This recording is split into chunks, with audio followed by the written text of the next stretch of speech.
ગણપતિ બાપ્પા મોર્યા.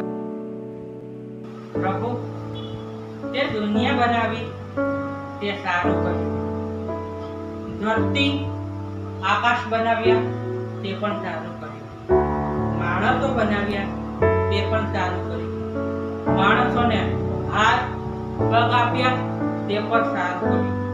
માણસોને મન મગજ અને હૃદય આપ્યું તે પણ સારું કર્યું. પણ આ અભાગ્યું પાપી પેટ શું કામ આપ્યું? હે ઈશ્વર, તું દરેક માણસને દરેક અંક આપ, પણ આ પાપી પેટ ન આપ. અને જો આપે ને તો 2 બટકા રોટલાનો બંદોબસ્ત કરી નાખ. નહીંતર તને માણસ બનાવવાનો કોઈ હક નથી, કોઈ હક નથી, કોઈ હક નથી.